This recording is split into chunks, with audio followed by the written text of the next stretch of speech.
Buenas noches, mis queridos hermanos, Dios les bendiga.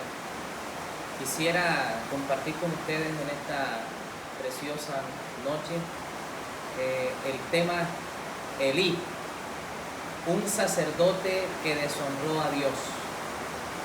Y vamos a mirar la vida de este valioso personaje en la palabra en el primer libro de Samuel, capítulo 3. Ahí encontramos el relato de este sacerdote.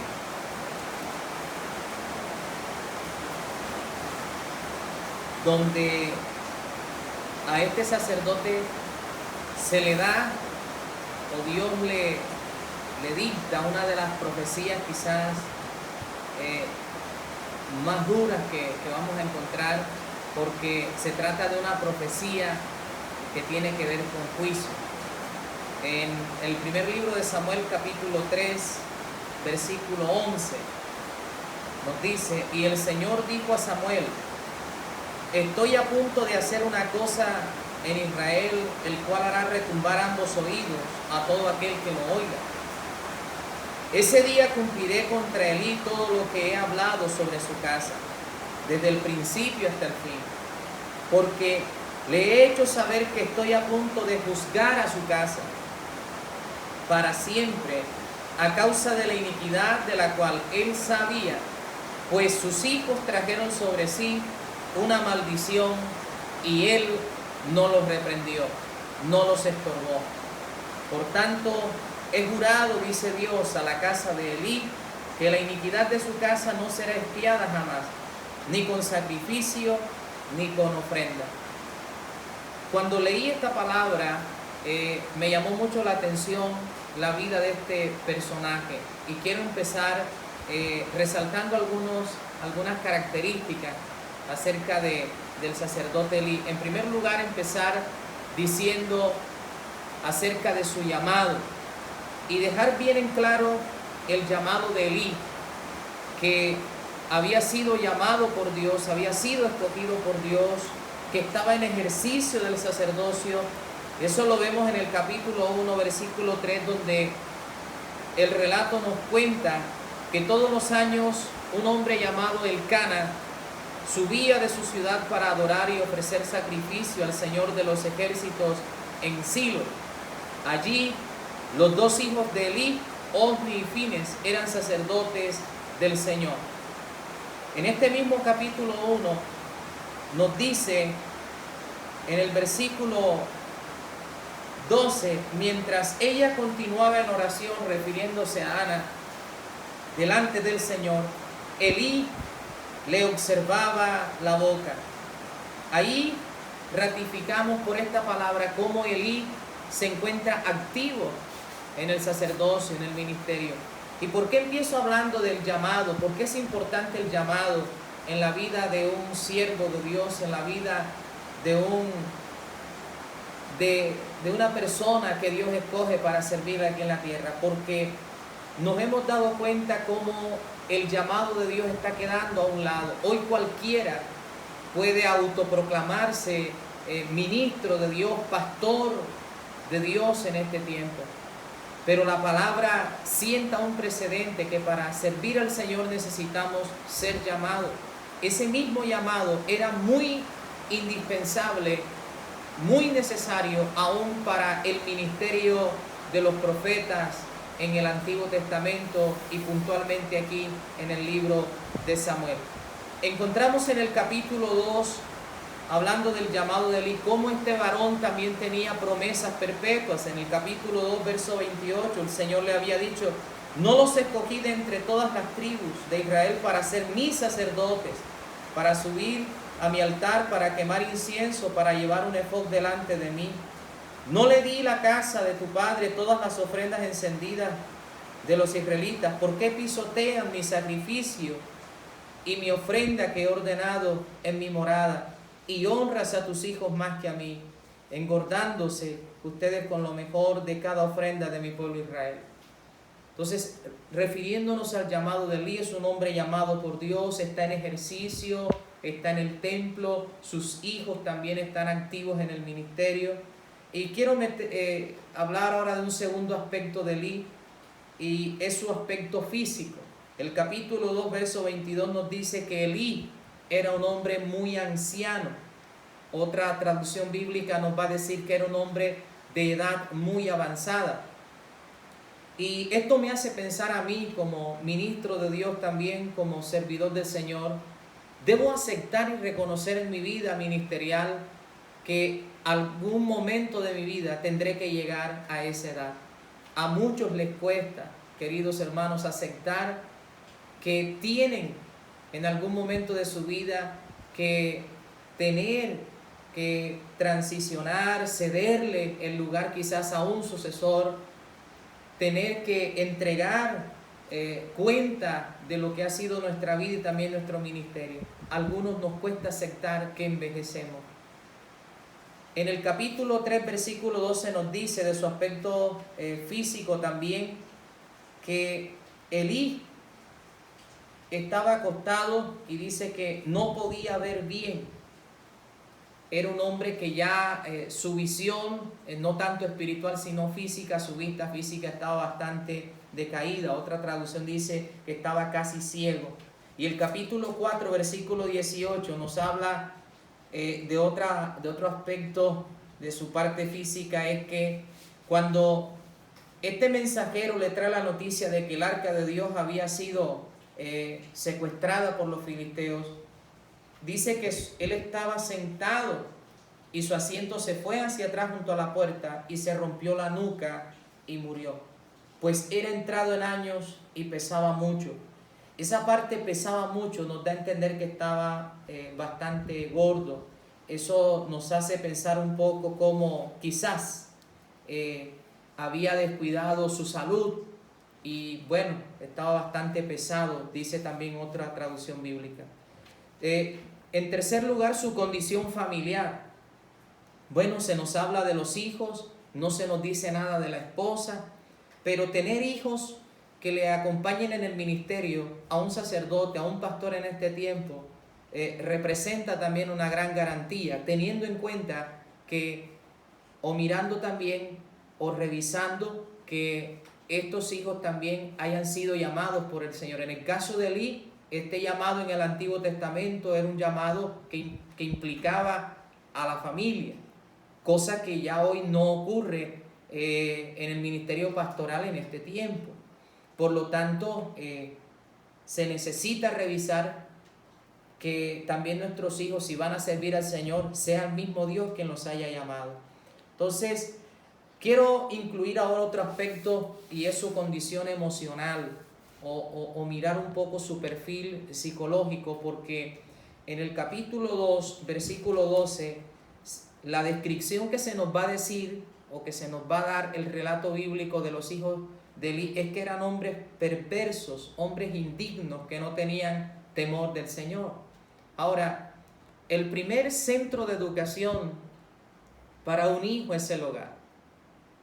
Y teniendo en cuenta que la cultura judía era muy celosa y muy rigurosa con la instrucción de la palabra, basado ahí en Deuteronomio 6, de cómo todo padre judío debía repetir y transmitir sus enseñanzas, la Shema, a cada uno de su descendencia, para que se mantuvieran adorando y reconociendo a ese Dios. De tal manera que ya un niño judío a la edad de 12 años era considerado una persona que podía interpretar parte de la palabra, y debía ya alcanzar un nivel de madurez o de fluidez en el conocimiento de la palabra, lo que en los judíos se conoce como el bar mitzvah. Entonces, aquí encontramos cómo al parecer Elí falla en esa instrucción hacia sus hijos. El texto nos da a entender que el principal núcleo de enseñanza para nuestros hijos es el hogar. Elí, como sacerdote, debía formar bien a sus hijos, enseñarles bien. Entonces, esto me hace pensar, mis queridos hermanos, cómo está nuestra casa, cómo está nuestro hogar. Hoy en la actualidad, en el ministerio, Muchas veces nos enfocamos en otras áreas. Cuando a veces se nos habla de las misiones, pensamos ir a otras ciudades, a otros países, pero ¿cómo está nuestra familia? ¿De qué nos serviría quizás pensar en hacer misiones en otros lugares si nuestra casa se va a perder? Un punto para reflexionar y tener en cuenta. Seguimos analizando su aspecto emocional, su aspecto psicológico, y yo encuentro en el capítulo 2, verso 22, cómo Elí nos dice que ya era muy anciano y oía todo lo que sus hijos estaban haciendo a todo Israel, cómo se acostaban con las mujeres que servían a la entrada de la tienda de reunión, y les preguntó: ¿por qué hacen estas cosas, las cosas malas de que oigo hablar a todo este pueblo? No, hijos míos, porque no es bueno el informe que oigo circular por el pueblo del Señor. Si un hombre peca contra otro, Dios mediará por él, pero si un hombre peca contra el Señor, ¿quién intercederá por él? Pero ellos no escucharon la voz de su padre, porque el Señor quería que muriera. Aquí encontramos cómo este relato, esta descripción bíblica nos hace pensar cómo era Elí, una persona de voluntad débil. Escucha los malos comentarios, la mala fama que están teniendo sus hijos, pero la reprensión es bastante débil. La reprensión, había que tomar otras medidas, como vamos a mirar más adelante, en lo que mandaba la palabra que había que hacer con los hijos que no obedecían a sus padres y que no estaban honrando al Señor.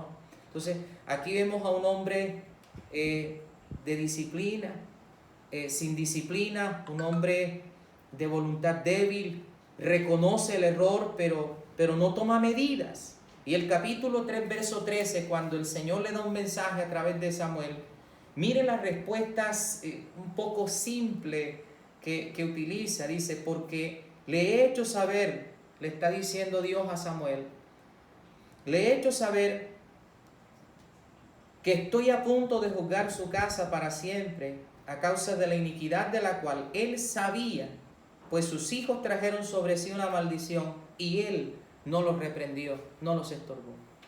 Un hombre de voluntad débil,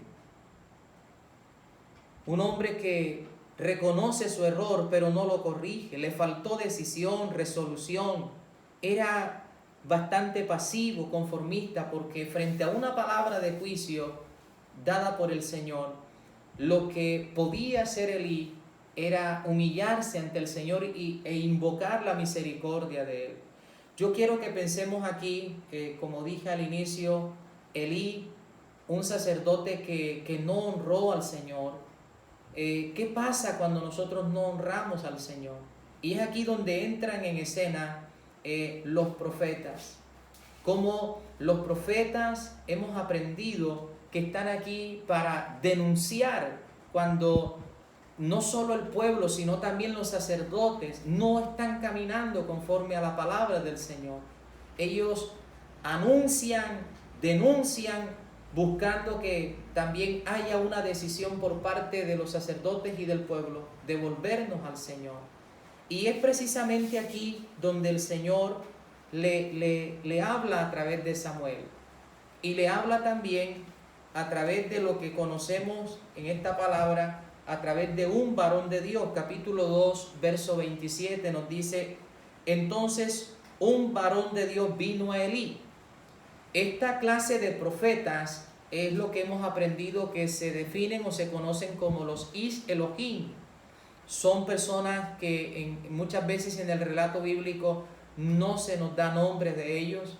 Eran una clase de profetas que quizás ya muy anónimos, no se nos da muchos detalles de ellos, pero miren cómo entran en escena estos varones de Dios, y cómo entra en escena también Samuel como profeta.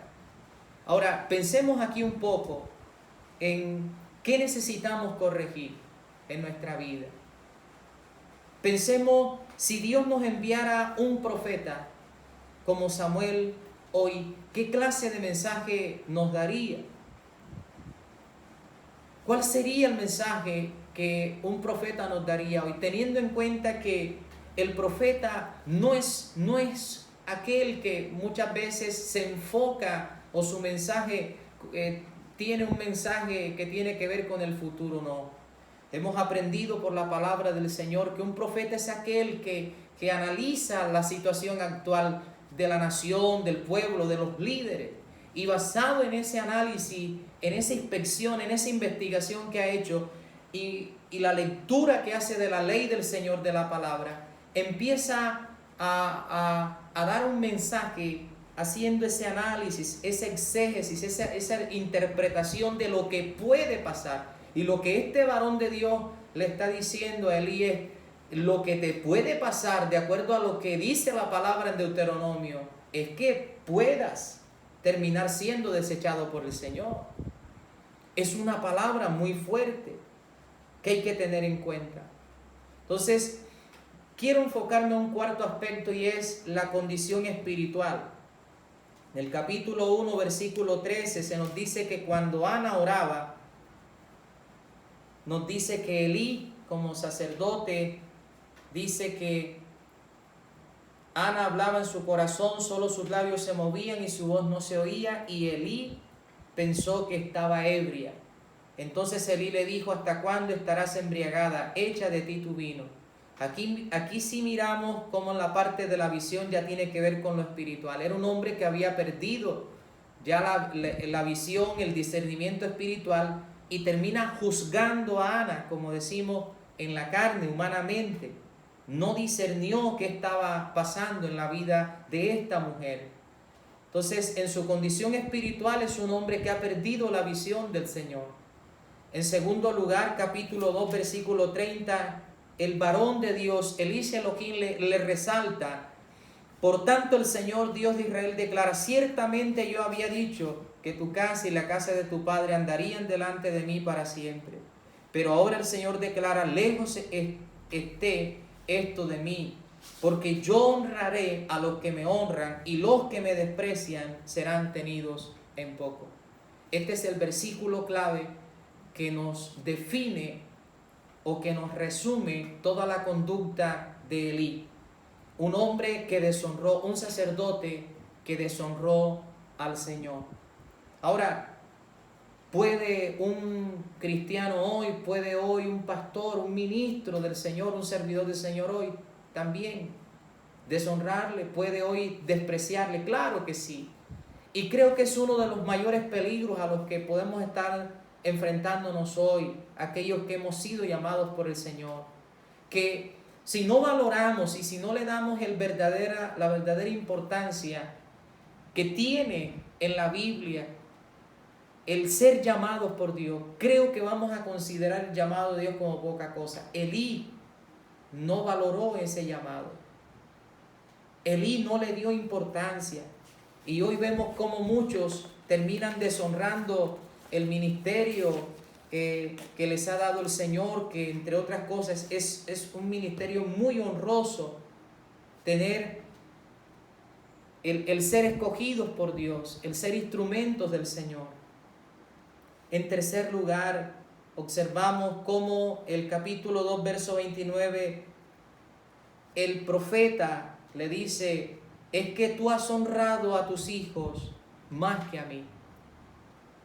¿Puede hoy ocurrir eso en la vida nuestra? Claro que sí.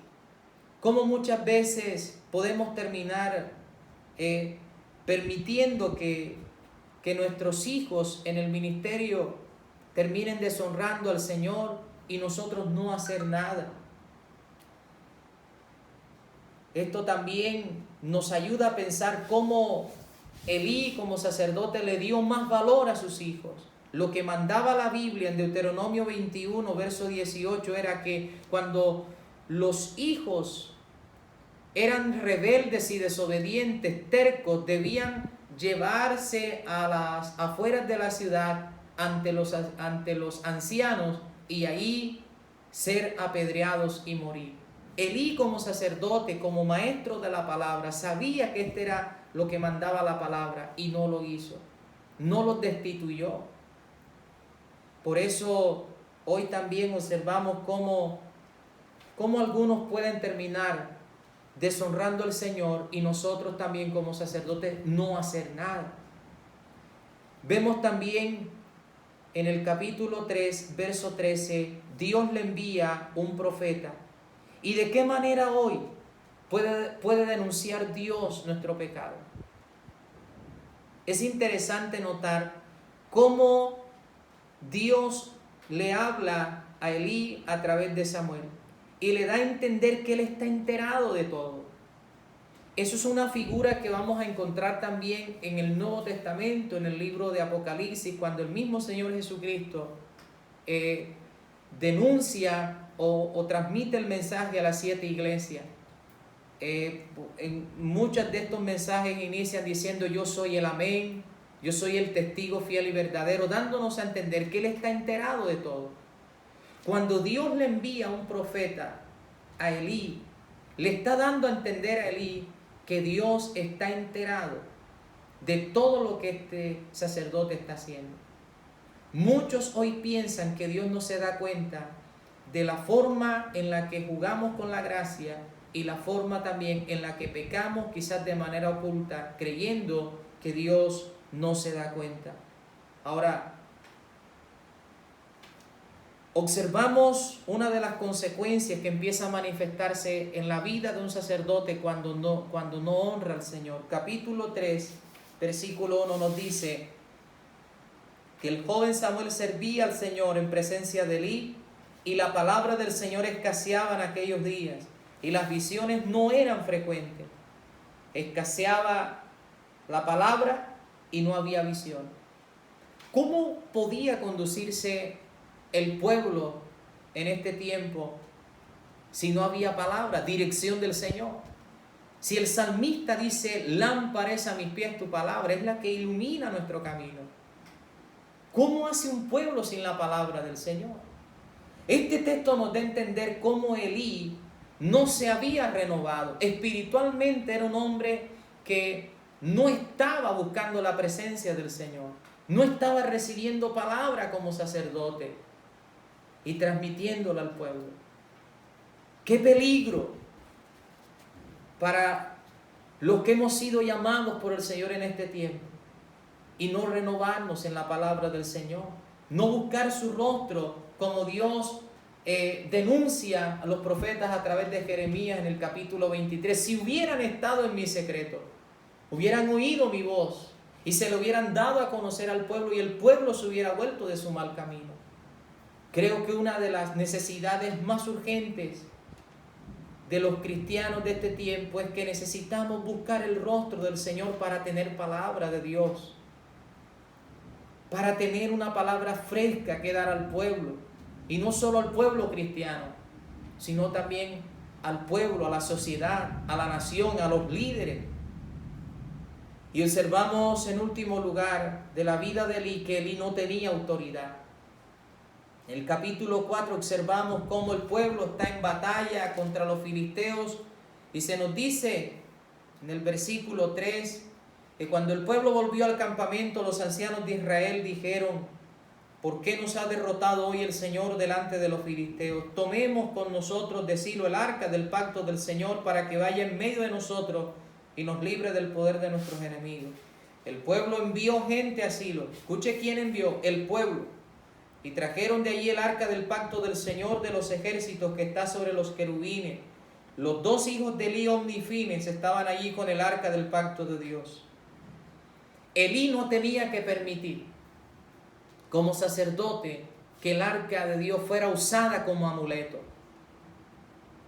Elí no tenía autoridad para decirle al pueblo: de ahí no me sacan el arca.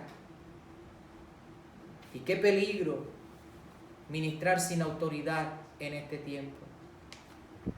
Quiero sacar algunas conclusiones que aprendí leyendo este pasaje de la vida de Elí y del papel que juegan los profetas también en la vida de los líderes, en la vida de los sacerdotes, reyes, cuando no andamos caminando como Dios quiere.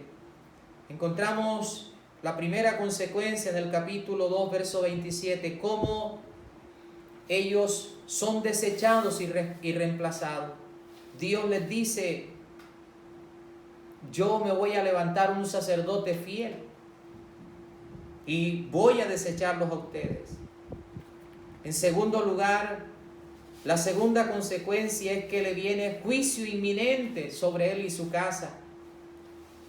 El pecado, amados hermanos, nunca pasará desapercibido delante de Dios. Todo pecado es castigado y trae sus consecuencias. Es lo que nos muestra la palabra desde el libro de Génesis hasta Malaquías.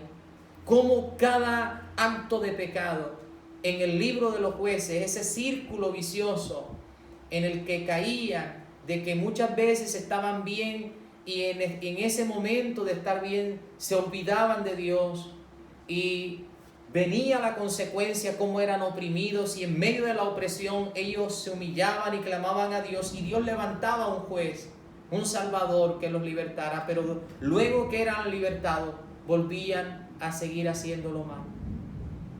El Antiguo Testamento es precisamente esa historia, la historia de un pueblo rebelde, un pueblo desobediente, pero que aún en medio de esa rebeldía encontramos a un Dios que busca, que ama y que trata de restaurar y de que la humanidad se vuelva a Él. En tercer lugar, encontramos cómo les viene muerte física y muerte espiritual. Este varón de Dios que le habla Elí en el capítulo 2, versículo 27, le muestra de manera clara que los hijos de Elí iban como señal de que la profecía era verdadera, de que iban a morir. Y en el capítulo 4, en medio de la batalla contra los filisteos, el mensajero va a decirnos que ese día también mueren, en el versículo 4, mueren Ofni y Fines, hijos de Elí. Se cumplió la palabra. Ahora, Elí, un hombre que no honró al Señor. Y quise hablar de Elí porque me impactó mucho cómo en la vida de Samuel Elí se convirtió en un mentor. Aprendo también de Samuel cómo, siendo un hombre que ha sido escogido por Dios, consagrado por su mamá, pero que también él empieza a consagrarse, aprendo también cómo necesitamos de un mentor. Pero no de cualquier mentor, porque en el caso de Elí no fue un buen mentor para Samuel, porque ese mal ejemplo va también a repercutir en la vida de Samuel. La vida de Samuel nos enseña que necesitamos mentores en este caminar con el Señor, que necesitamos levantar sucesores que sean fieles al Señor. El capítulo 3 del primer libro de Samuel nos termina hablando de Samuel como un ministerio fructífero, contrastando ya con un ministerio que deshonró al Señor como fue el ministerio de Elí. Y lo triste es que en todo el relato bíblico, leyendo el libro de Samuel, yo nunca encontré que el relato bíblico me hablara de que Elí, siendo sacerdote, en algún momento estuviera orando. Por el contrario, vemos al pueblo en batalla y Elí sentado en su silla. Vemos a Ana orando en el templo y a Elí sentado en la puerta observando. ¿Por qué Elí no ora? Creo que una de las reflexiones que necesitamos rescatar y resaltar, y de la cual somos desafiados, es que no podemos deshonrar al Señor. Necesitamos honrar al Señor como líderes, como siervos del Señor. Necesitamos honrar al Señor, honrarlo por encima de nuestros hijos. ¿Cuántos pastores, cuántos líderes hoy honran más a sus hijos que a Dios? Necesitamos honrar al Señor. Pensemos, amados hermanos, en la importancia de un ministerio que honra al Señor. Dios les bendiga, Dios les guarde.